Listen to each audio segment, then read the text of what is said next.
Q&A conference call. Today's conference is being recorded. To ask a question during today's call, please press *1. If your question has been answered, please press *2 to remove yourself from the queue. At this time, I'd like to turn the conference over to Marsha Tonkovich. Please go ahead. Good afternoon, everybody. This is Marsha Tonkovich. Glad to be here with you today. This is an open forum, meaning we're here to answer your questions and hear more about things that are working and not working on your NSP program. So for the welcome, I'm going to turn it over to Jesse Hanforth-Combe. Hi, I'm Jesse Hanforth-Combe at HUD. Deputy Director of the Office of Block Grants, and the NSP team does a lot of work with me, for me, on their own without telling me what's going on, and eventually they get back and tell me. I'd like to welcome you to this Q&A session. We'd like to sort of be informal and get a chance to find out what your questions are, what's going wrong, what's going right, how can we help you, particularly for NSP2 grantees as you're approaching your expenditure deadline, and NSP3 grantees who are trying to get going. We're interested in, whatever's going on out there. And I've got a couple other HUD people here with me today to help answer questions. David, would you like to? Hello, everyone. Good afternoon, and thanks for joining us today. I'm David Noguera, the co-team leader for NSP, and hope we have an interesting discussion. Sarah? Hi, I'm Sarah Stewart on the NSP team here at headquarters. And so there's three of us here, and you can drag in other people if we need them to answer your questions. Perfect. So you're going to give us the full spiel? I will. So guys, again, many of you have probably been on these calls before, but in case you haven't, there's a couple different things we ask you to do in order to get into the queue to ask some questions. So first, we ask that you go ahead and go into the feedback box at the top right-hand corner of your screen. You'll see that it's green now. If you could go ahead and change that to purple if you do want to have a question answered, that'll let us know how many questions are pending so we can have a sense of how much time we need and make sure we get to everybody's questions. And then in order to really be heard, what we need you to do is press *1 on your phone, and *1 will get you into the queue. And then we're going to take the questions in the order they are received, and Jeremy, our operator, will announce your first name. So if you could just go ahead and ask your question. If someone asks a similar question and therefore you're already taken care of and you don't need to ask your question anymore, feel free to press *2, and that will take you out of the queue, and then make sure you turn your box back to green. Now, if you don't have audio or for whatever reason you want to type in your question, you're also welcome to do that. You can go into the Q&A box at the top left-hand corner of your screen, and you can go ahead and send in a question that way as well. I will say that we would prefer the questions to come in verbally because that way we can ask follow-up questions and have a dialogue about them. It's hard to do that with the typed-in questions, but please feel free to use either mechanism. So we're going to cover any hot topics that you may have, and then we'll come back and we'll talk about some options for other kinds of resources that may be helpful to you. So with that, I'm going to go ahead and open up the phone lines. Unless Jesse or David, is there any policy updates or anything you want to discuss before we go ahead and take some questions? Well, I mentioned the NSP2 deadlines that are coming up, and we are very, very close to starting to roll out the policy for what's going to happen at the deadline. And, if people have questions around that kind of thing, I'd urge them to take a look at the October 2010 Unified NSP Notice. There's actually an NSP2 portion hidden in there in paragraph M in the requirement section, subparagraph 3, which talks about at the NSP2 deadline, HUD can recapture, but can also take alternate corrective actions. And we are going to be outlining the process by which we make that decision, which way we're going to go, very soon. And then you guys will issue a notice, Jesse, is that right? No, we don't need to issue a notice for this because we already got it out in October 2010.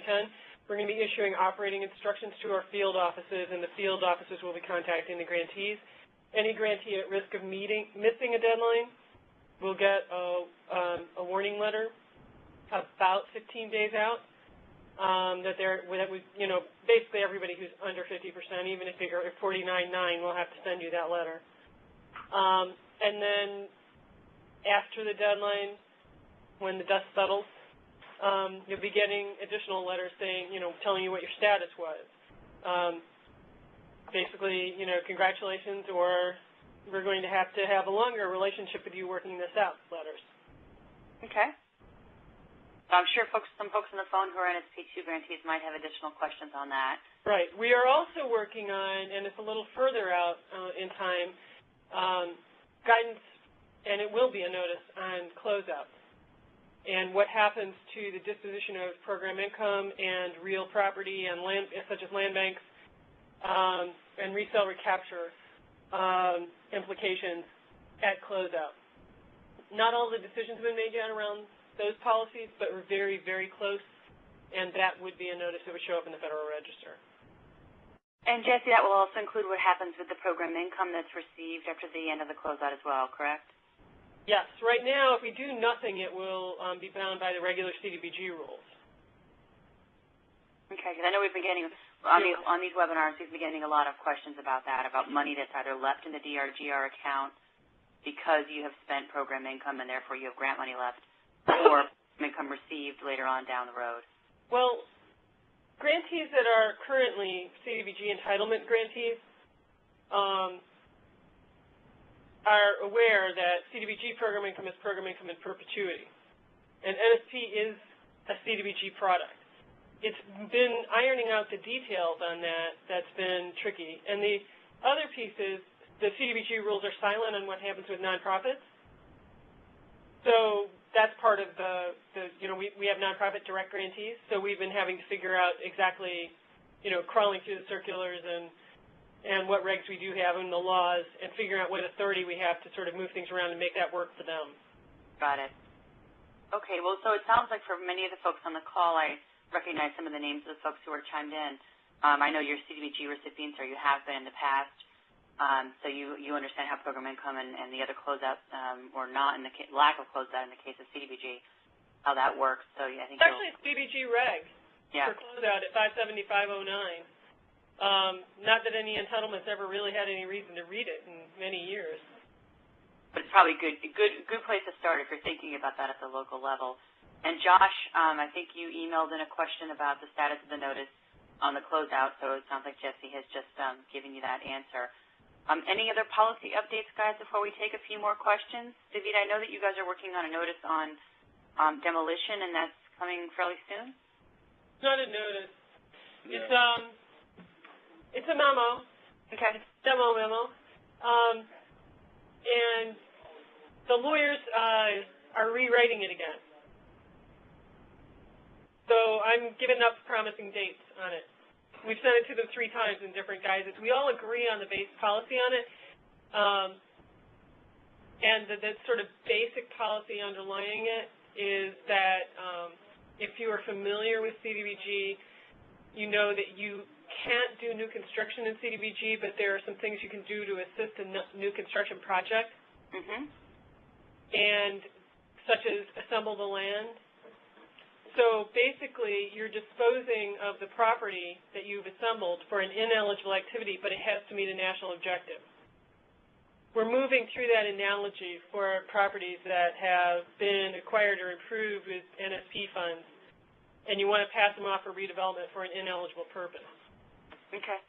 You can't use eligible use E for it, but we're picking our way through the you can't use eligible use E if you're doing non-housing. Right. But we're picking our way through where it works and where it doesn't, and I think we're down to the fine points now. But we're moving through by analogy on that. Perfect. All right, well, Jeremy, let's go ahead and start taking some questions. Do we have folks in the queue on the phone? There are no questions in the queue at this time. Again, that is *1 to ask a question. Okay, great. And we do not currently have any written-in questions as far as I can see either. So again, guys, if you're on the phone and you have a question, I encourage you to call in. Again, *1 on your phone.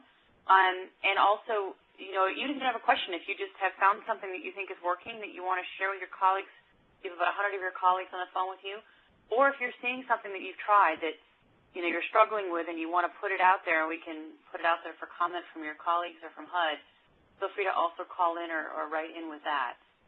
Okay, well, while they're working on that, Marcia, why don't we talk about the concept we've been kicking around about adding a peer exchange to the website?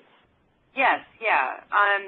What would people think of, doing that? What ICF's made a proposal list about what would be on it. What usefulness would that be for grantees? Yeah, so let me just share with you the general idea. And David, I think you've been in those meetings with Kim more than I have, so I'll let you jump in as well. But the idea is that there would be a portion of the website where grantees could upload questions or comments for each other, or also tools or program descriptions, or whatever other kinds of things you might want to share with one another to create kind of a peer exchange of those tools. So if you had a really terrific checklist for inspections, let's say, you could share that, or somebody could put out does anybody have a great checklist, and have a peer-to-peer kind of exchange of some of those tools, which wouldn't sort of go through a HUD review process, if you will. So, it wouldn't be anything official, but the idea is that you guys would be able to have a dialogue. And David, anything you'd add to that? You wandered off, but I think that's right. And it would also, though, incorporate what's on your grantee page already, which some grantees are using really well on the Resource Exchange and uploading pictures of their projects and, adding details about how to contact them and stuff. It would incorporate that stuff as well to create a grantee presence almost inside the Resource Exchange. It's making some of the old guard here a little nervous, but I think we're going to get to go ahead and try it out if people are interested. So, yeah, please, push *1 and let us know your thoughts about whether you think you would use an exchange like that. I know that there are other organizations like NCSHA and COSCA and some of the other associations who do something similar, a peer-to-peer kind of exchange, and I get copied on some of those as a member. And I see a lot of really interesting questions and then suggestions from peers or, call so-and-so who might be able to give you an idea about that. And there's a lot of power in that I think we as TA providers or HUD on our own can't do because we don't know what's happening in every community across the country. So, but we'd love to hear from you whether you think that's a good investment of TA resources to develop something like that and if you think you'd use it. Many, many years ago, Marcia, you may not know this, but, we have a very active IDIS listserv community that's run outside of HUD these days. But it started actually on a bulletin board that I was running for the entitlement division back in the day when we actually had electronic bulletin boards. I do remember that. Yes, and the IDIS people that were really irked about IDIS because it was just starting to roll out then took over my bulletin board. They came over and asked if it was okay, and they just started running discussions about IDIS and threads, discussion threads in there. And when I transferred to the Greensboro office for a while, they followed me. They left the entitlement bulletin board and they moved to the Greensboro bulletin board, and then eventually HUD took down the bulletin boards and they went off and got themselves a listserv. So I've been a fan of this kind of exchange, and it can be dormant sometimes for a few days, and then suddenly somebody will ask a question and get things going again. It's very interesting to watch. Yeah, and I like actually watching the recommendations because, as I said, we don't know what's happening all out there everywhere. So it's really cool to see the interesting things that are happening or just, the bits of your program that are really innovative. So, again, please jump in if you're a grantee who's out there listening in and let us know what you think of it. So, Jeremy, do we have anybody in the queue yet? Yes, we do, and we can take our first question from Mike. Okay. Hi, Mike. Hi. How are you doing? Great. I'm from Hillsborough County, Florida. And Great. This is an NSP1 question, but it probably has to do with all NSP. It's about operating subsidy for a multifamily development. Okay. We purchased a 40-unit or helped a nonprofit purchase it, and 40-unit development, and it's about 80% vacant. And we didn't want to move everybody out because that would be a forced relocation, and we didn't want to get into that. But we've had trouble bidding this project, and it's taken about a year and a half with this 80% vacancy rate. Can we pay for those operating costs during this time before we get to the rehab? So you own the property? Well, a nonprofit. We funded the acquisition. They're a subrecipient or a developer? They are a subrecipient. The answer is yes, it's a disposition cost. It's an expensive one, and you're going to have to be careful of how you deal with it, but I believe the answer would be yes. Okay. Given so prior to redevelopment, we can't. What was that? I'm sorry? Given that set of facts. Right. Okay. You're not an owner-operator. Right. You're in the process of selling it, of disposing of it. Yes. Now behind it. Right. Okay. If you're going to redevelop it and then dispose of it. That's correct. Okay. Well, thank you. That helps. Mike, one thing I would say is make sure that when you get to the end of construction and you're going to turn the property over and it's going to be operated by the final owner of the property, at that point the ongoing operating subsidy needs to end. Oh, yeah, definitely. Yeah, we're just trying to help them because I was having such a hard time getting the construction started. Great. And Mike, what would you think of a listserv, or not a listserv, but a bulletin board or equivalent, a peer-to-peer kind of thing? Would you find that helpful? Oh, yeah, it would definitely be great. I'd only go on it whenever I had to, but it would definitely be a good thing. Great. Okay, terrific. Thank you. All right. Okay, thank you. Great. All right, Jeremy, let's take our next caller. Our next question comes from Rich. Hi, Rich. Hello, this is Rich Malloy from Salem, Oregon. I'm the NSP coordinator for the state. And I have two questions, a current problem and a future problem. The first one is on our NSP3 target areas. The dynamic here in Oregon is when you run the map and you get the score and the minimum number of units, let's say that comes out to 10. When you get on the ground, there's only one unit out there available. And that seems to be sort of almost a ubiquitous problem across our target areas where the available units, and keep in mind in Oregon, we don't have a lot of vacant or abandoned. It's mostly REO. It's, newer stock. It's not like where I came from back east. But regardless, what I'm asking or proposing is if we can redraw an area where first we'll take a look at where there are actual foreclosures, maybe using Realty Track or something, redraw the area, provided that the minimum score, which is 11 in Oregon, that we reach that we get some available number of units at somewhere close to the minimum number of units the model produces. Is that okay? Can we get permission to do that?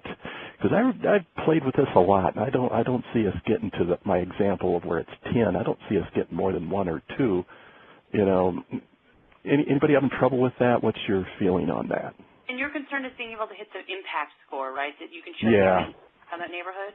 Yeah, and it just, I don't know if the data in the model is old and it doesn't work here well or whatever. And I have we only have 4 or 5 subrecipients in NSP3.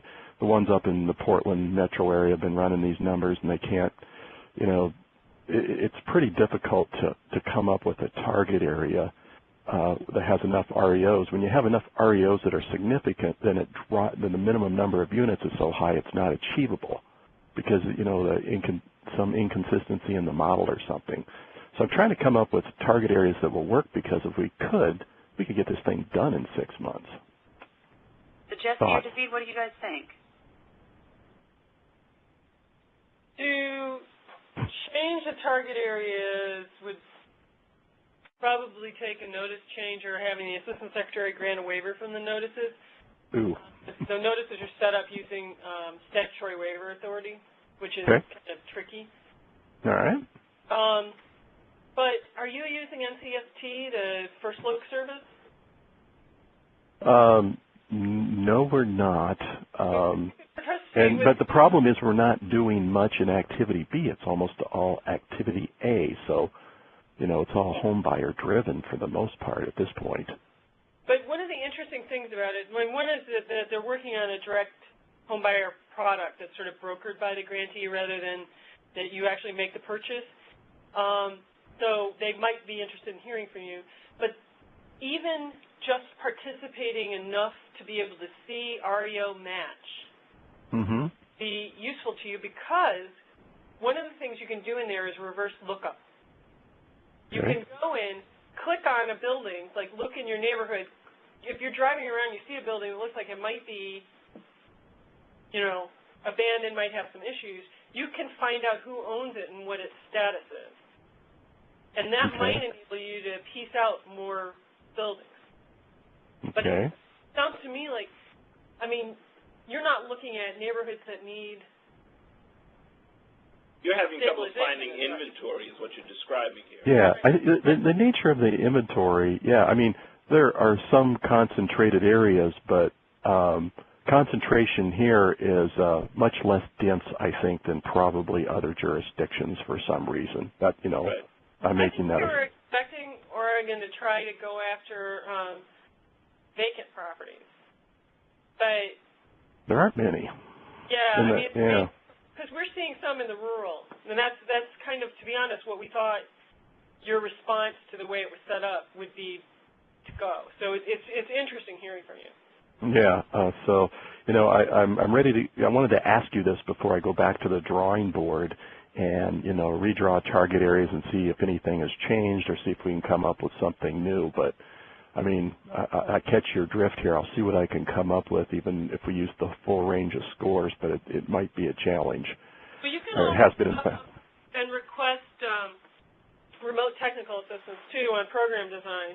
Go to the website and request TA and put in that you just specifically want some program design TA, and we can get you some of the, for lack of a better word, data geeks to come, you know, help massage that. I mean, just a few hours of remote TA might help you, give you better data, pressure data, take a look at it. But we have to be fair to the whole country and use the same data, but we can also look and see if we can get, you know, a refreshed set. We haven't refreshed our data set in a little while.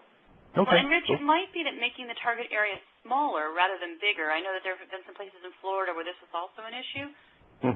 There were smaller towns that it might be that looking at a smaller area would enable you to have a greater impact. So I don't know.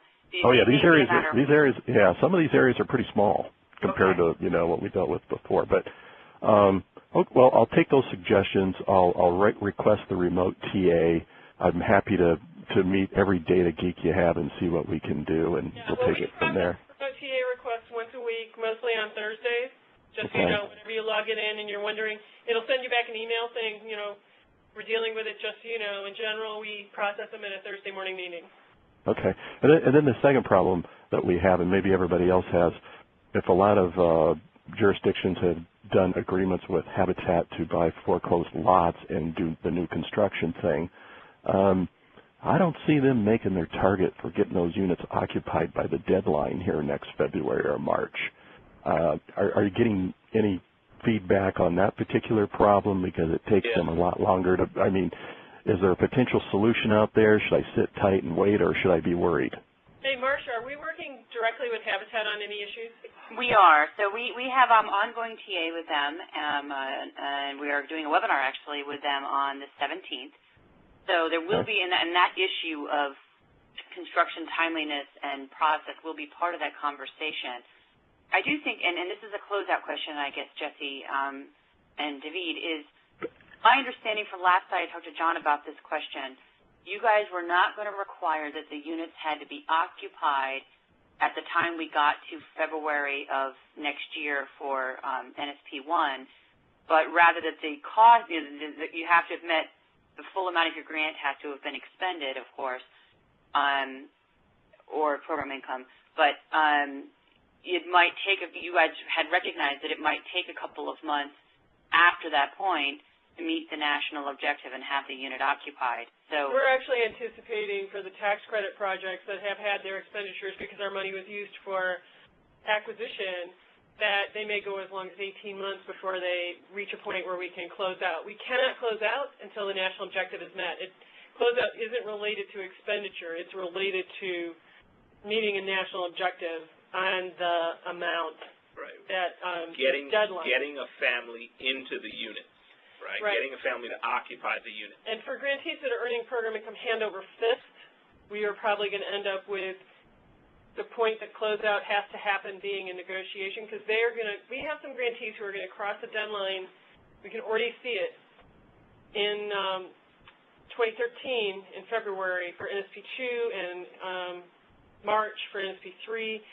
with almost double their grants in program income, and because they're earning program income so fast, they're still going to have money in their line of credit.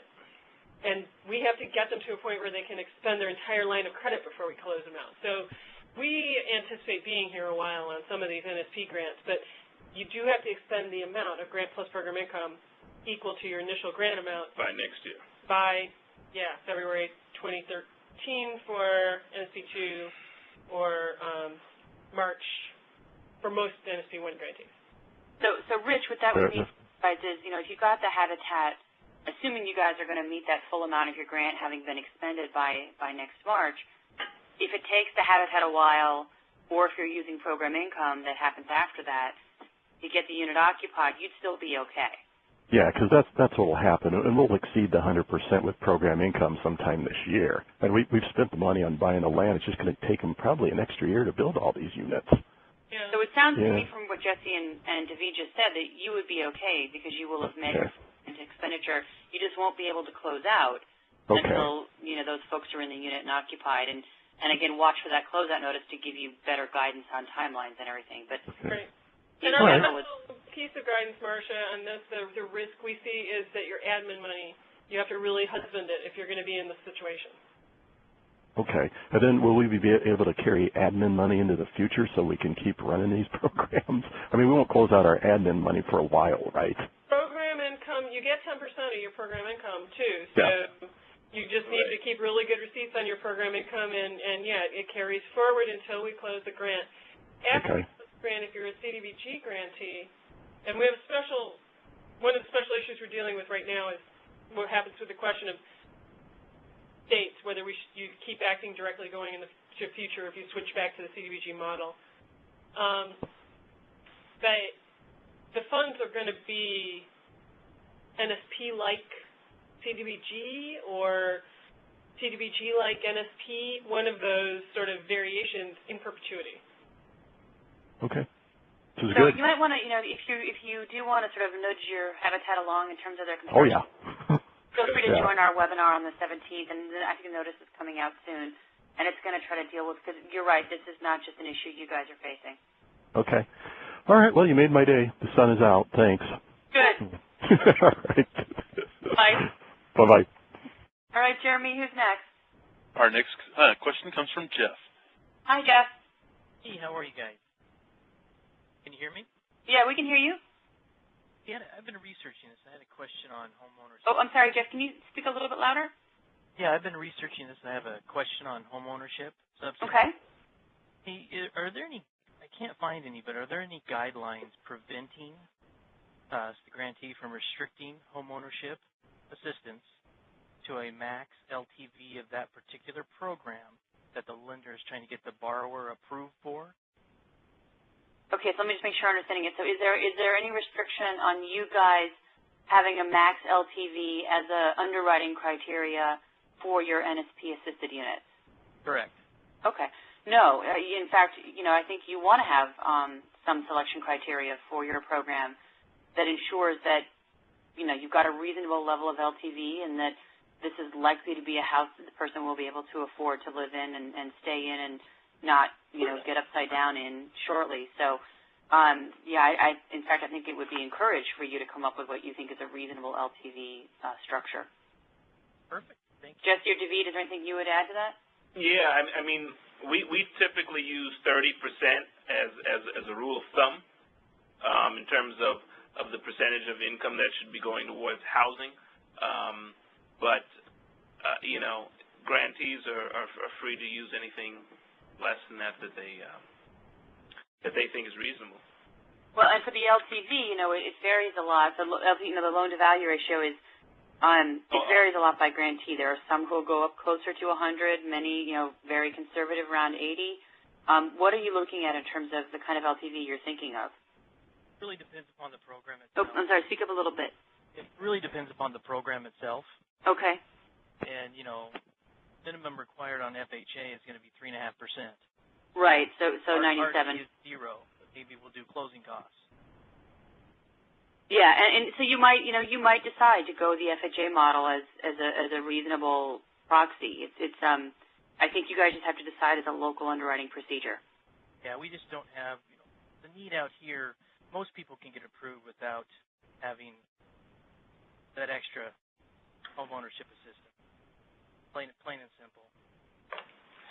Yeah, so I mean, I think one of the things that the IG has been looking at, not in NSP but in other programs, and it may soon look at NSP, I don't know, is whether the level of assistance that's being provided to the buyers is reasonable. And so having those kinds of criteria to say, well, what do people need, and what does, for example, if they've got a FHA mortgage, what is FHA requiring, would be a reasonable sort of policy for you to have in place. Okay, so that helps. Thank you. Sure. And Jesse and David, anything to add to that? No, sorry for the confusion. I misinterpreted this question. No problem. Okay, who do we have next, Jeremy? We'll take our next question from Reginald. Hi, Reginald. Hi, good afternoon. How are you today? Great. Good. I am with Seminole County in Florida. We're working on amending our action plan for NSP3. And the question I had, I was looking on the HUD user for my data sets and comparing our mapping tool to the Excel spreadsheet that you can download that contains all the state data as far as foreclosure risk, area benefit. Yep. But my numbers are differing between the Excel sheet and the mapping tool, and I was wondering, has one been updated more than the other? Which number should I be looking at? Jesse, I'm going to have to turn that one over to you. I don't know the answer to that. No. So far as I know, we haven't updated. That's an interesting question. Can you go ahead and we need to figure that out, because we haven't updated any of the NSP3 data that I know of. No. Yeah, because unless you're talking about the 2012 income numbers that came out. Well, no, I've got those. You mean the data used to calculate the target areas? Right. The NSP3 need score is actually different between the Excel sheet and the mapping tool. Shouldn't be. They're supposed to be, and in fact, the Excel sheets are what's supposed to be used to generate the mapping tool, which is, I mean, the Excel sheet's supposed to be the master. Okay. Well, I'll make sure that I'm not doing anything wrong. I'm trying to put together a pivot table to choose our area, but I'll recheck it just to make sure I'm looking at it now, and if it comes up again, I'll just buzz back in and ask the question again. Well, yeah, and if you find that the data is in fact different, that it's not an error on your, the way you've entered it or anything, I would recommend, giving HUD a buzz, because maybe there's data error that we don't know about. Yeah. Okay, will do. Thank you. Yeah. Thanks. Okay, our next question, Jeremy? Our next question comes from LeVar. Hi, LeVar. Good afternoon. Great. My name is LeVar. Hi, and I'm from the National Association for Latino Community Asset Builders. Okay. And I have a question relating actually to peer-to-peer exchange that you referenced earlier. Okay. Do y'all have any contact info for NSP2 grantee or organization that is doing well with job reporting or Section 3 attainment, so we can, exchange information and learn about the reporting systems and compare our strategies with theirs? I would turn that over to folks at HUD. Have you heard of anybody doing a particularly good job on Section 3? We haven't directly. No. I mean, some of those things is anecdotal information just from conversations we've had with folks, and I think that's probably one of the reasons why we want to create this peer-to-peer component on the resource exchange, so that we have a better means of compiling some of these best practices. But a lot of what we have now is just anecdotal information, and specific to Section 3, I can't offer any suggestions.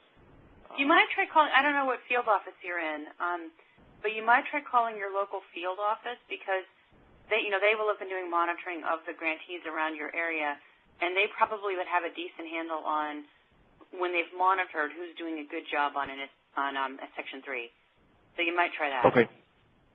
The other thing, I don't know if you're a member of any of the Thanks. national associations like NCDA or any of those guys at all, but they do have listservs right now that are currently up and functioning, or information exchanges that are up and functioning, and they may be able to put a message out for you. So you could try contacting them as well.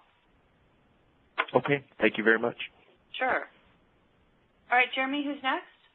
Okay, we have one question left in the queue at this time. Once again, if you'd like to ask a question or have a follow-up question, please press *1, and we'll take our next question from Shanta.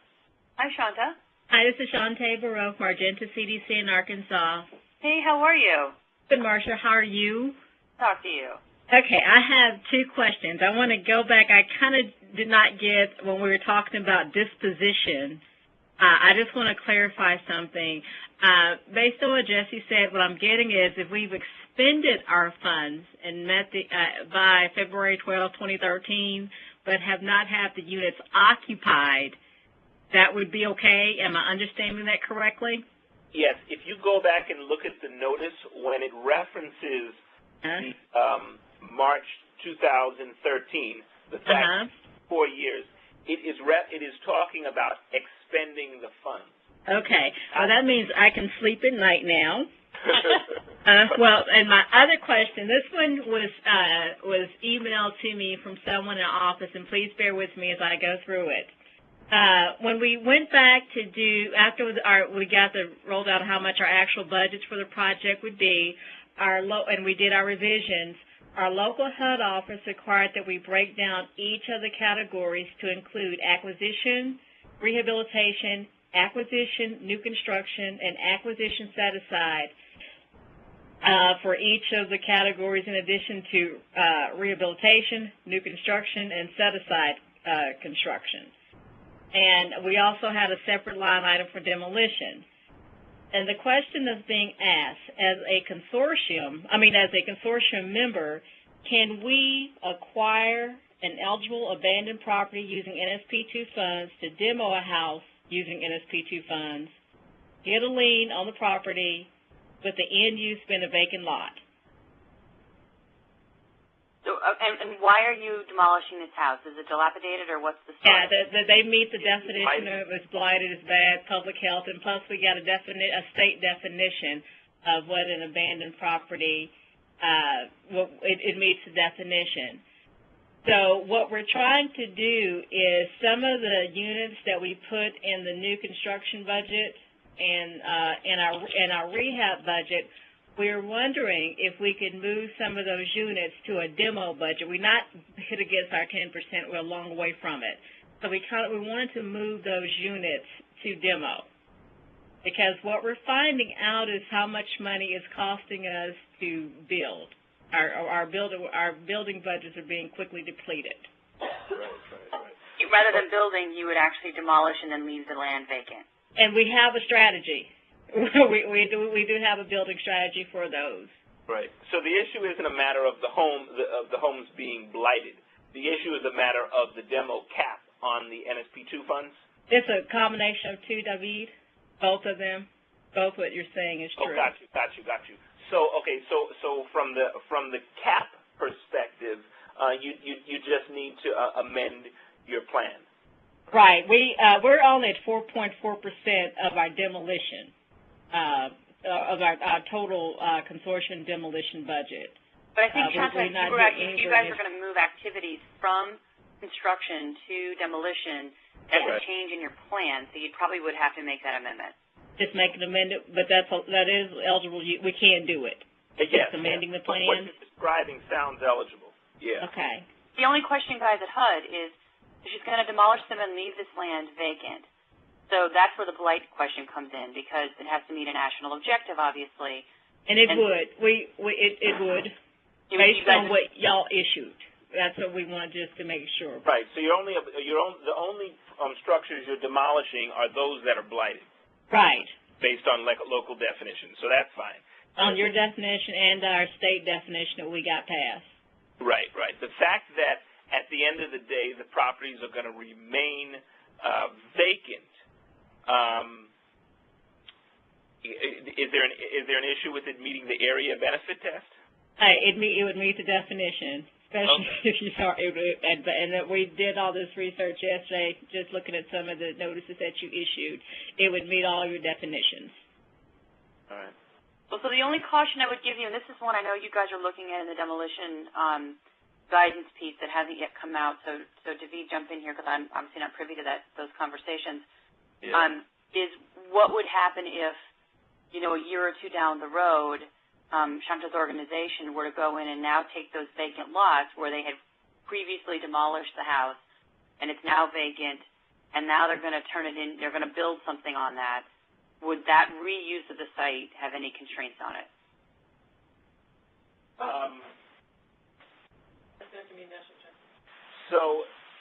So on one hand, if it's going to be used as housing, then you would have to meet a national objective. Right. However, if there's a change in use of funds that aren't going to meet a national objective. No. This is not where we landed. Okay. The lawyers are rewriting this, so we're going to try this another way. You cannot acquire property for demolition only under NSP. Demolition does not have acquisition as one of the CDBG eligible activities associated with it. So the eligible use for demolition does not have acquisition. You must acquire under one of the other eligible uses. Gotcha. Okay? Okay. So if we start from there, then it all starts, the dominoes start falling better. So if you have a property that belongs to somebody else that you demolish, the notice says you must put a lien on that property to get your demo cost back, okay. Or you're going to have to do something else that meets one of the other eligible uses in order to really make the thing fit in the program properly. And we can walk through that, and that's possible. If you spend more than $25,000 on the demolition, one of the discussions we're having is whether the property was improved when you demolished it. Okay. Because there's a $25,000 threshold there, okay? So that piece isn't solved. But if you acquired a property for redevelopment with NSP1 funds, okay? We'll start with NSP1 because NSP2 and 3 are a little different. And Shanta has NSP2 funds. Huh? I know, but I've got to step you through this because it's complicated. Okay, so NSP1 can do things that are eligible beyond housing. NSP2 and 3 can't for eligible use E. Right. Bought the property, it's for a redevelopment project, and where you're putting your NSP money is you're acquiring, demolishing, and then passing it on. If you acquire it and demolish it and pass it on under NSP1, it can be beyond housing. You can pass it across for things that you couldn't spend your NSP1 funds on, or that you could. Either way, you must meet a national objective. Okay.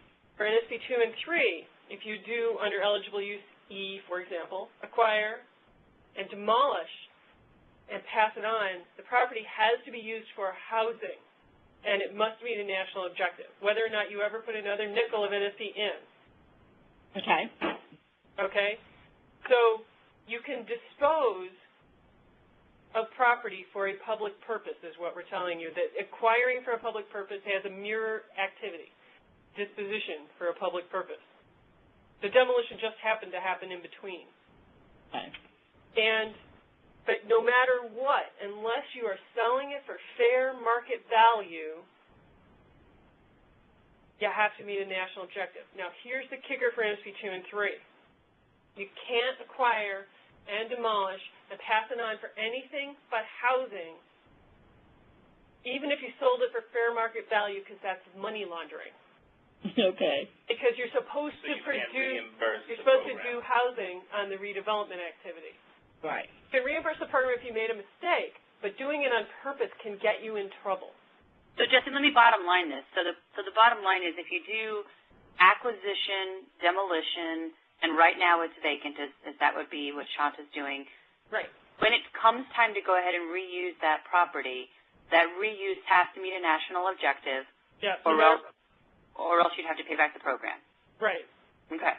Now, so, Sean, I'm sure, and I know you guys are looking into affordable housing, so that probably works for you, but I just wanted to make sure you guys knew that that there is this sort of long-term string that happens on this program. Right. And there isn't we do see some deals where people acquire and demolish, and then their housing deal falls through and they sell the property out of the program. I'm not talking about those. That's going to happen. Okay. You can't set up a program to take advantage of this. Okay. So we cannot use D, eligible use D, to demo and make a long-term use strategy. You can't use it to acquire. You can use it for demolition. In fact, you're supposed to use it for demolition. Okay, so, but we would acquire and demo under under B. Acquire, yeah. Under B, so it's just, okay. So technically, so we can do what we wanted to do. That's what I just wanted to make sure, but we just can't do it under D. And you can do it under B, but you just need to make sure you know that later on down the road when you go to touch that lot, there are going to be some constraints about what you can do to it if you decide to redevelop. And that's also going to be by the guidelines that are coming out soon, right? We're working on it. It's okay. I just wanted to make, as long as I know that our bottom line was that our construction dollars are being spent, and we were concerned if we don't sell enough to get more construction dollars, can we up our demos? We can't up our demos. I got it. Mentally, right. I got it. We don't want to give grantees the wrong advice on this, and people keep bringing up what-ifs as we clear this. And it's on the boundary line between eligible and ineligible, and we're just trying to make the boundary line clearer. The other problem, and the reason that's held up this policy, is because it's actually a CDBG regular program policy. This does not actually vary from the regular CDBG guidance, but the CDBG guidance we're working off hasn't been reissued since the early 90s. Okay. Maybe the late 80s. Okay. You know, so we're just carving our way through this, and I'm sorry it's slow, but we want to get it.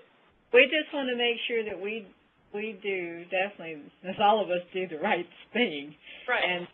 And Shanta, I would write this up, you know, because you're going to have to amend your action plan in order to be able to do this anyway. So write up what you want to do and send it into the field office, and just make sure that as you guys think through the properties and then the reuse of the properties and where you're going to categorize it and how you're going to move the money from new construction to this, that you've clearly explained that to HUD so that they can take a look at it before you move forward.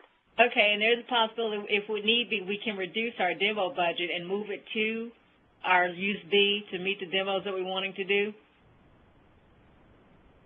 I think it would depend on whether you're acquiring the properties or not. If you're just doing straight demo. Oh, yeah, we would acquire and demo. Yeah, so you can't do acquire and demo under D, right, Jesse? Right. You can't acquire under the demo. Right. So what I'm saying, if we need to move some of our budget to use B where we can't, some of our demo funds to use B to acquire and demo, we can include that in our plan. I'm going to stop, and I'll send it in because I don't want to take up anybody's more time. Okay, cool. Thanks, Shanta. Okay, do we have any more questions on the phone, Jeremy, before we take some, we have some written-in questions? Yes, we actually have two more in the queue. Our next question comes from Jay. Okay, hi, Jay. Hey, good afternoon. We have a property that was acquired through our land bank, which is a subrecipient, and they've done an RFP to award that property to a developer. Okay. Developer has executed or will execute a development agreement, which then starts a 30-day due diligence period before the property is actually transferred to them. So our question is, can we obligate the funds for that developer when they execute that development agreement, or is it only upon transfer to them? It's usually a conditional obligation, isn't it, Marcia? Yes, yeah, that would be a conditional obligation. And that actually, you guys at HUD have counted conditional obligations as long as they're clear and in writing and all those good things as obligations as far as I understand it.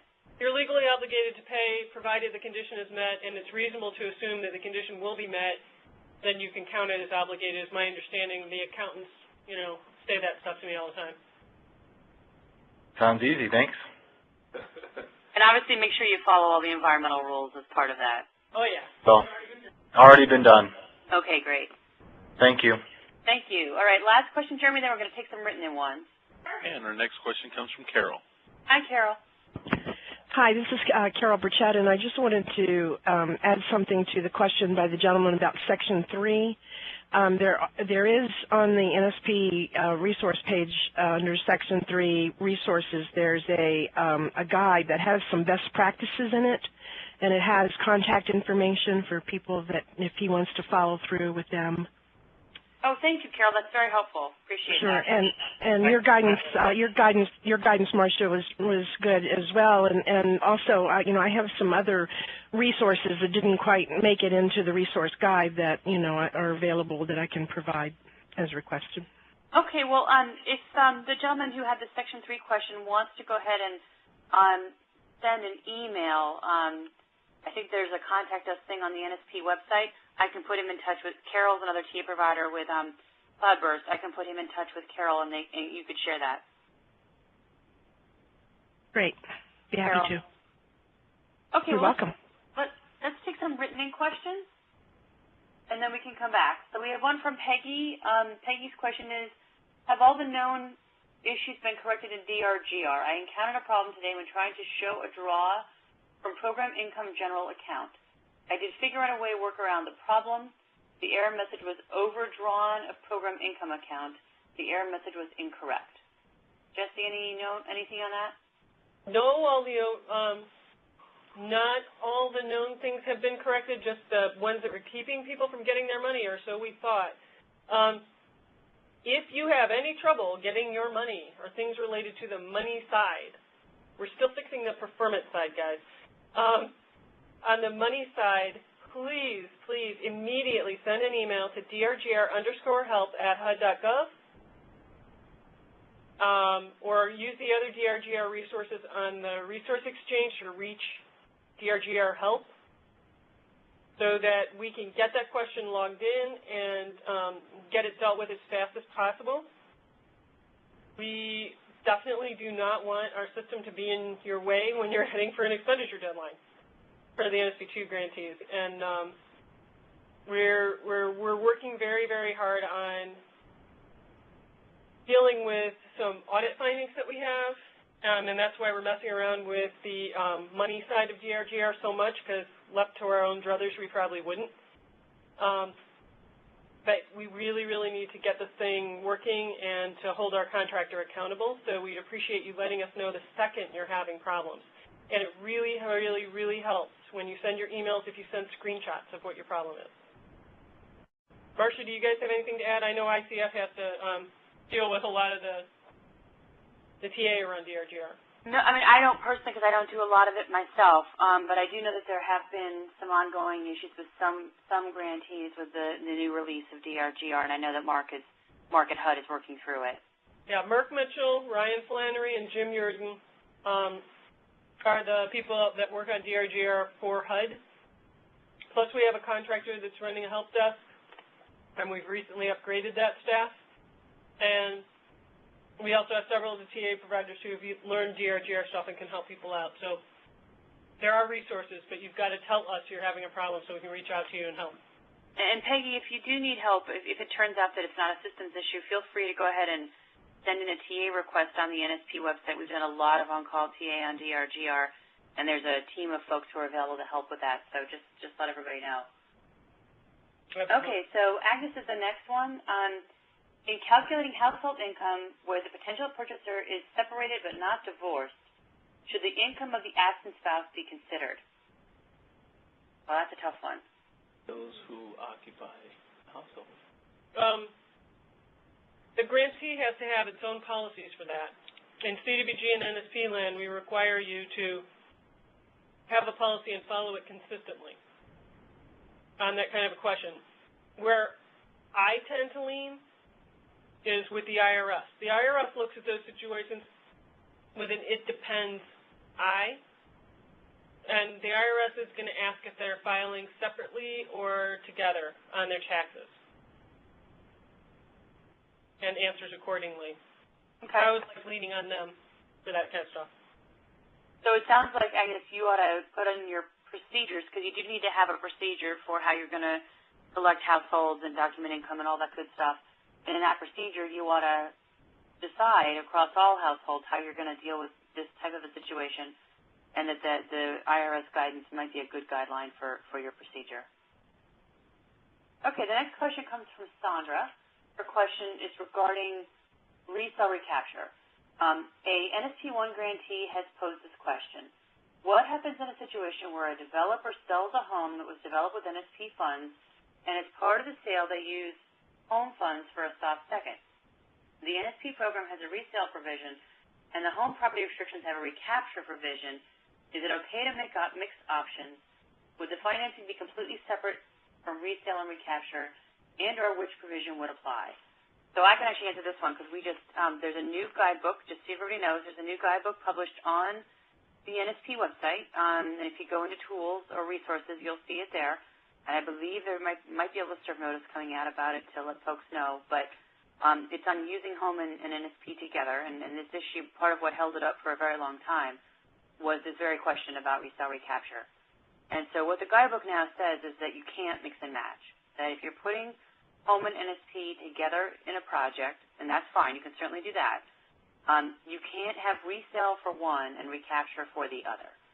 You have to pick one or the other for both. So for both NSP and for home, choose either resale or recapture for this home buyer. And the reasons for doing that are twofold. One is, by definition, the way that resale works. It tries to hold down the purchase price so that it's affordable to the next buyer, which by definition would mean under recapture you wouldn't probably have much money to recapture, or whichever, if you mixed and matched it. And secondly, it's really not fair to the home buyer to ask them to try to figure out, both sets of rules and understand what kind of a return they're going to get and all of that. So if you're going to put home and NSP together, and many people are, and it's perfectly fine to do, then you have to coordinate with the home PJ and together decide, are we going to do resale or recapture?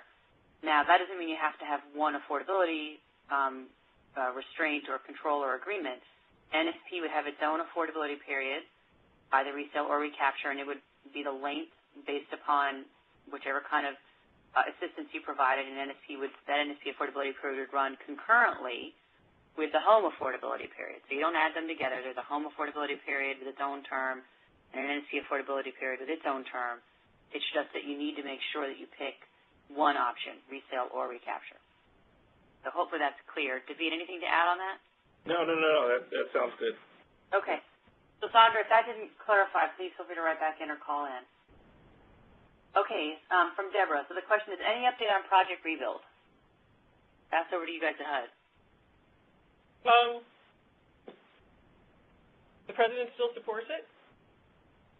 I heard Mercedes Marquez, the Assistant Secretary for CPD, talking about it today, and the possibility of it to a big group of bank servicers, REO holders, getting their thoughts on it. I know they're still going around the country talking about, our political appointees and stuff are still going around the country talking about Project Rebuild because they ask us for various talking points of something all the time.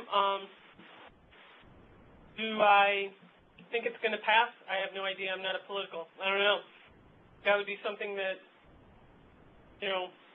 us civil servants don't necessarily have a lot to do with. But if you want more details on it or a fact sheet or anything, you can ping us in the AQ, and we'll send you out the fact sheet on Project Rebuild, and you can see what the proposal is. It looks a lot like a fourth round of NSP funding with commercial component and additional for-profit involvement added, and a little bit more emphasis on jobs. And I actually think that John may have done a summary, which is up on the NSP website. And when it all came out last fall, I believe a summary was posted. So they might try looking on the NSP website. Yeah, there's a one-pager, I think, up there. I think so. Okay. And you also may talk to your associations. The associations have all been on top of this. So if you're a member of NCSHA or COSCA or one of those organizations, they have been, talking to the Hill about it. So they may have information as well. And if I understood Mercedes correctly this morning, you might want to listen to the State of the Union. Yeah. I was at NCSHA yesterday, and I heard Mercedes' speech, and she said essentially the same thing, that I believe she said it had been introduced in the House, but not yet the Senate, is I believe what she said. So there you go. But, okay, they ask about this, there's not HUD staff. It's, you need to ask your political representation. Yep, absolutely. Okay, the next one is a good suggestion. This is regarding the NSP question on peer-to-peer. You may want to try joining the LinkedIn group for NSP at LinkedIn, LinkedIn.com/groups /GID, and this is a bunch of numbers. But I'll tell you what we'll do is when we send out the feedback request for the evaluation for this webinar, we'll include, Vinny, let's include that link in case people want to join LinkedIn. Okay, so the next one is from Tanya. We have a few NSP-acquired properties that have been on the market for about a year.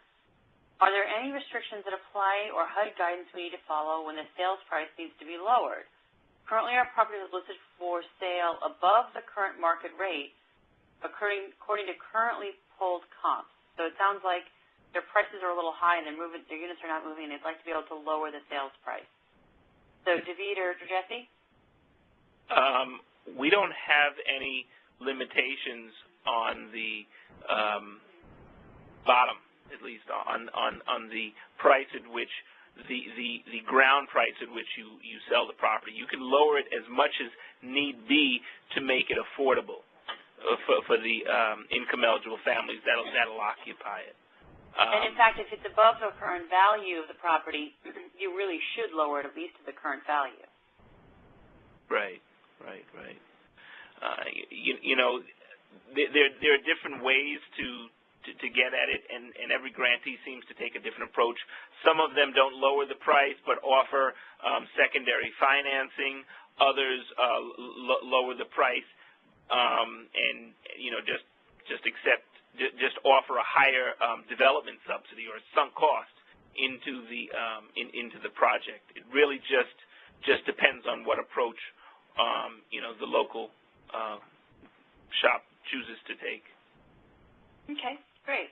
Our next question comes from Marcia. In the question of materials purchased and stored for construction, must the material be purchased in the name of the sub-grantee consortium member, or is it to be purchased in the name of the contractor? If the material is purchased in the name of the contractor with NSP2 funds who is the owner of the materials, who bears the liability in case of loss, theft, or damage? Okay, that question hurt my brain. Say it again. Okay. I think I'm going to try to rephrase it. I think the basic question is, they're buying construction materials now and storing them as a way of getting an NSP2 expenditure, which we've told folks is okay. And so the question is, first, who has to be the purchaser of those materials? Does it have to be the grantee or subrecipient, or can the construction contractor be the one who buys the materials and counts it as an NSP expenditure? That's the first question. Okay, first, this is a very, very limited yes on this buying construction materials in advance thing, right? Right. Not enough to be a Home Depot warehouse, but just sort of, and only if you can keep them secure. A lot of our grantees are having trouble keeping construction materials secure.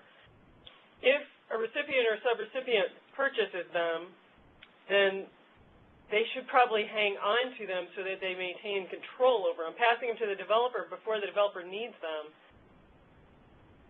just asking for internal control problems. Now, I know that others have allowed developers to buy them, but they have had certain dictates about security and all that sort of. They have it under really strict control. This is one of those nervous yeses that we made, and it really isn't going to get you very far toward your expenditure deadline, so I don't recommend it. I mean, where it makes sense is when you can make the purchase today, but the delivery may not be for a month from now, right? But if you make the purchase today, like and you have windows or something, right, and you have to take possession of the products today, then you have to ask yourself, okay, what is the cost of me having this now? What's the cost of storing it? What's the cost of securing it? You're incurring extra costs, and so you're putting yourself in the position where an auditor could argue that you've bought materials, you've spent money in advance of need. And what John has said about this is that you have to do it for a known project. And what you can't do is, I'm going to buy 1,000 windows because I think I might need 1,000 windows. That what you know is you have a scope of work, and the scope of work says, I'm going to need 10 windows for project A and 10 windows for project B. And so even though I might have to store them for a little while, I know I'm buying them for a specific address with a specific need. Right. So and then the other thing that we've said about this issue, and it comes to the second question this person asked, which is, so what happens if there's loss, theft, or damage? And the answer is the grantee is liable. You've spent grant money on that project, on those expenditures. So you either have to use, have windows that you can put in the project, that are available and still, standard, or you would have to pay to replace them. And so you'd want to have, if you're going to let the contractor buy them and it's for a specific site, then you'd want to make sure that you had insurance on those materials, so that if in fact they were lost or they broke or whatever, that you could get reimbursed and then from the insurance and then still be able to put the windows in. If that is not the case, it would be problematic because you would have bought something you never really used. And Jesse and David, you guys would agree? Yeah. Yeah, no, that definitely makes sense. Okay. And Marcia, I see that you may have a follow-up question, so you might want to hit, I don't know if you already have, but hit *1 to get in the queue. So, Jeremy, do we have other folks in the audio queue? We do have a follow-up question from Jay. Okay, hi, Jay. Hey, this is actually from my coworker Valerie, who's having trouble with her telephone, but I'm going to let her ask her question. So my question is, with the new release of the changes to DRGR for receiving program income, we've tried to go in and modify the receipts to match a numerical system that we're utilizing internally and also update the descriptions and things of that nature. The system will not allow us to modify negative receipts that were previously made. What should we do? You should contact the DRGR helpline. Some of those are being done through data corrections behind the scenes once we look at and verify your data. Some of those negative receipts, Ryan's been instant messaging me while we've been talking. He says are an artifact of the migration itself. If you had done something in the past that involved, which is fairly common. An autocorrection. Receiving program income against one activity and using it for other ones, and you hadn't exactly set that up right, then the system is creating some negative, here he comes, Ryan just walked in, some negative receipts that have to be dealt with by working with us. And I'm going to let Ryan go after your question. Did you hear her question, or were you in transit? In transit. Go ahead and say it again.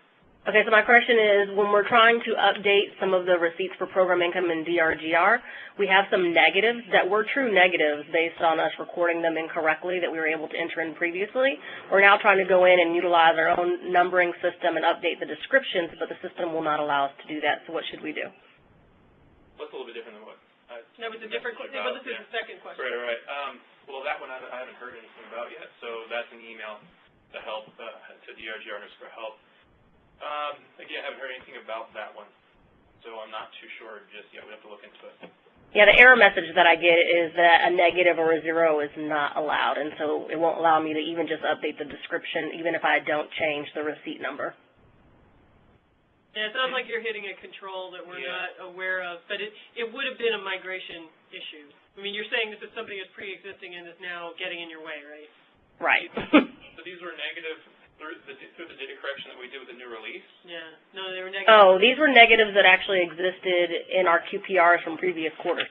And when we did the data correction, we brought the migration, it brought it over as negative. Okay. Correct, and the system just won't allow me to update any of the other fields to update it to match correct data, such as using our own numeric system for the receipt number, or actually putting a description of what the property was for that actual negative program income, or why the negative even occurred. Good. We like journal entries. And they get us out of touch with our auditors who's been complaining that we don't have journal entries allowed that were long enough in DRGR. So go ahead and send in that email, and we'll get one of the specialists on it. Okay, great. Thank you. Okay, we have an emailed question from Gloria, but Gloria, I think you might have hit return before you typed in the question, so it just says question on program income for rental products. I don't have the rest of the question, so feel free to send another. So Marcia, I see that you are you have your hand up, so you might want to push *1 to get in the queue. But meanwhile, we have a written question from Marcia. Can nonprofits do lump sum drawdowns for a loan loss reserve? We are an NSP2 recipient with a Category B and Category E. You can't do a lump sum draw for a loan loss reserve. You can only do a lump sum drawdown for rehabilitation. If you are doing a lump sum draw and it's a loan loss reserve for rehabilitation, that's okay, but the nonprofit, a subrecipient can do it, but the grantee has to want to do it. Yeah, so the subrecipient wouldn't independently do it. You would have to do it with the NSP, but it says they're an NSP2 recipient, so you would have to work, if you're not the grantee, you'd have to work with the grantee. Yeah, but lump sum drawdowns are only allowed on anything on the CDBG chassis, which NSP is, for rehab. No, people have done loan loss reserves that are related to rehab, however. So there are, Chicago and New York and others have done loan loss reserve lump sum drawdowns that are tied to a rehab program. So that's possible if that's what you're talking about. And if they're tied to a rehab program, you can do it. The main way to do loan loss reserves is to get together a lender or a group of lenders, and as they originate loans, you have estimated what the portfolio loss rate is going to be, 5%, 10%, 15%, and you set aside an amount in the loan loss reserve account equal to 15% or whatever the loss estimate was for each loan as it's originated. That way you're not drawing in advance of need. But you sign all the agreements with the lenders in advance so that they know that their risk is going to be mitigated, if not completely removed. So this is probably a pretty good example. Just mitigating risk and not completely removing it, but good luck negotiating that with a lender. Yeah, and I will say, guys, that I know Chicago has done this, as has New York, and they both have had, they're now operating, but they both had months and months of negotiations with those lenders. So this is possible to be done, but a very complicated undertaking with lots of very complicated legal documents. And it's probably a good example of where a peer-to-peer exchange might be useful, because I'm sure you could share sample documents and whatnot. The best ones I've seen have been, the ones that work the best for the longest period of time have been using local lenders, if you still have any standing, instead of you dealing with regional or national lenders. Credit unions, players that, because of their charter, have a stake in your community, they're going to come to the table with interests a little bit better aligned to yours. In fact, in Chicago, one of the lenders that they're using is a local CDFI. Right.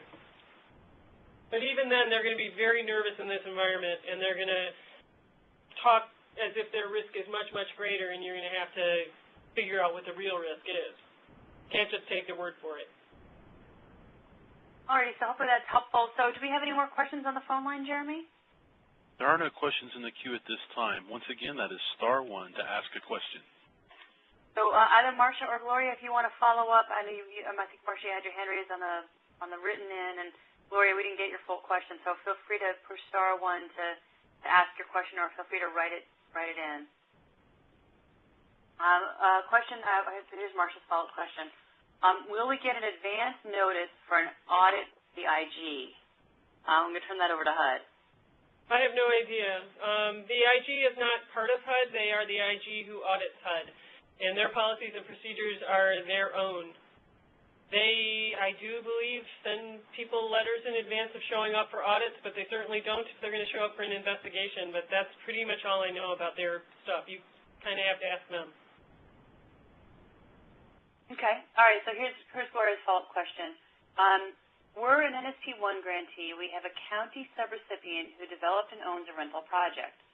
Our agreement allows the county to retain program income. Can they keep the net operating income with the rental project for operating expenses rather than logging it in as program income? Is that an option? Marcia, you know the answer to this question. I do. The answer to the question depends upon who owns the project, right? So I don't think it sounds like the subrecipient actually owns the rental project, and if I understand your email correctly, Glory, that does mean that is in fact program income. If in fact it's the subrecipient who's getting that net rental income, and remember the net is the key here, right? This is the rental income minus the operating expenses, so it's what's left over, and there's a notice about this. It shows you how to calculate this. That leftover amount, if it stays. If it is earned by this subrecipient, is program income, and it therefore does have to be tracked as program income, as any other program income would have to be tracked and reported. Actually, technically, the gross is program income, but we allow you to subtract the net operating income out before reporting to us, and just report us the net. Yeah, so you do have to track and report this if it's owned, in fact, by a subrecipient. If it's owned by a developer, this would be a different conversation. But if it's owned by a subrecipient, that is the answer. Yep. All righty. Any other questions, Jeremy, on the phone line? We do have a question from George. Okay. Hi, George. Hi, how are you? Good. This is more of a comment than a question, but I am looking at probably never, ever, ever totally drawing down everything in DRGR. I mean, we buy properties, we sell them, we buy properties, we sell them. You know, we sold 250 houses so far. And so you're making a lot of program income. We are. Okay. And I'm concerned that, you know, people in Congress keep calling for sweeping all the NSP money that's left over. Would HUD consider not having a program income apply and let us draw down all our DRGR money so we just get rid of DRGR and not have to worry about that anymore? No, it's not our rule. Oh, it's not? No, it's OMB. It's the Office of Management Budget for all federal programs. It's how you do generally accepted accounting principles. But, you know, we can sit down and talk to you. I mean, obviously we don't want to be here 50 years from now and you still haven't drawn down your entire grant. And predicting what Congress is going to do, well, you know, it's fun to do over beer, but it's going to be very, very difficult. They were talking for a while about trying to rescind part of NSP 3, but they haven't really looked back at NSP 1. And NSP 1 is, and 2, NSP 1 is no-year money. It doesn't actually have any expiration date. It's kind of interesting. HUD can keep re-obligating it forever. So, I mean, I don't know what Congress is thinking, but they certainly weren't thinking rescission when they wrote the NSP 1 law. Yeah, well, yeah, but, you know, I guess we do probably have to think, or you guys have to think about those of us that are in that situation, because there's probably going to be several hundred communities that will never draw down all its money. Well, I'm saying, you know, get some subrecipients and wall the money off into your subs, and you keep drawing for your activities. That's one way to do it. Right. Scale of your program. I'm not that generous. Well, or the other thing is, frankly, if there comes a point where you're tired of dealing with DRGR and all of that, consider a program design where you look at a project where the money just stays in, where maybe it's not home ownership where you're doing these rolling sales, but maybe it's a rental project where the subsidy stays in, or, you know, if you're NSP 1, a public facility, or, you know, something like that. Where no, here's my favorite one, a construction loan to a CBDO. There you go. Yeah, remember, CBDOs are not subrecipients, so when it came back, if it stayed with them and not to you, it would not be program income. I have a problem, though, because I'm not that generous. I want to keep that money. Yeah, you know, unless Congress changes its opinion of an OMB of program income, unfortunately, I think you're stuck with this sort of perpetual problem. Oh, you've got a really interesting thing here. If you don't mind, will you tell me what grantee you're from? Pasco County, Florida. Oh, yeah, you are minting money, yes. We can see some of this in our reports. We have a couple grantees who have doubled or nearly doubled their grants. I mean, we haven't drawn down any money last quarter because we didn't need to in NSP 1. Right. We can talk to you about it. I mean, clearly you have a strategy problem a whole lot of people would kill to have, and you know we should talk about it because you really don't want to leave that grant money on the table, and at some point we're all going to want to turn out the lights and go home. So we need to figure out how you can get in a position to be able to draw, you know, the grant funds down from the line of credit while doing NSP good and not breaking any rules. But that's one that I think we're going to have to, you might want to put in a TA request. You guys might want to look at an RLF. I mean, one option to think about here is if you have an RLF for a defined purpose, revolving loan fund, and the program income comes back into the RLF, you can continue to draw out of DRGR for other not the same activity, but for other activities while the RLF continues to roll and roll and roll in perpetuity. So that might be a way of depleting your DRGR while running this other program through an RLF. So you really get the same thing over and over again, and RLF is a perfect response. Okay. I'll look at that. I appreciate it. Great. Thank you. Thank you. Anybody else on the phone, Jeremy? We have no questions in the queue at this time. Again, that is *1 to ask a question. Okay, and I think we've actually depleted all of our written-in questions as well. I think I just got one more. Okay, so a question from Marcia. I'm not sure if anyone asked the question regarding the 50% spent for NSP because I logged in late, but is there any definite answer as to what HUD is going to do with NSP 2 grantee not reaching the 50% deadline by February 11th? I heard that all funds will be taken and the project will end. Please advise. Well, all funds being taken was never on the table, unless you really, really screwed up otherwise. So that one I can lay to bed. We haven't issued the guidance yet on that other than what's in the October 2010 notice, paragraph M, requirement number 3. In the Unified NSP notice, there is actually not just NSP1, there is an NSP2 provision in there that talks about what happens at the deadline for NSP2 and NSP3 at the 2-year and 3-year deadlines. And it says that we can recapture or take other sanctions or corrective actions. We have not yet issued the policy about what we actually intend or how we plan to make the choice among our sanctions and corrective actions that are available to us. If you're a CDBG grantee, you may be familiar with the 570.900 series. 570.910 in particular has a list of all the possible corrective actions HUD could take. That is what we're considering. We will be issuing guidance. We're going to be letting the field offices know probably this Thursday, and we will include in the letter to any grantee that's under 50%, you will be getting a letter from headquarters, a warning letter at about 15 days before the deadline that will lay out the process going forward for you. But I would say the advice we've been giving to NSP2 grantees across the board is keep going forward. You know, just keep doing your program. Get it done. Race to the deadline, race through the deadline. It's like, you know, being a baseball player. You swing through the ball. Just keep moving. Okay. And obviously you guys will be getting out additional guidance on this fairly soon. Yes, we will. Okay. Any other last questions that we have on the phone, Jeremy? No questions in the queue at this time. Okay. And I don't see any new written-in questions that we haven't already covered. So I think we've covered everything that people have asked. So, Jesse and David, should we call it a day, or do you want to wait a few moments? I'm good with calling it a day, actually. Yeah. Because we've gone over, I mean, John usually tries to make these run about an hour, right? Yeah, it was 90 minutes, 90 minutes or so. So we're right about the normal length. Okay.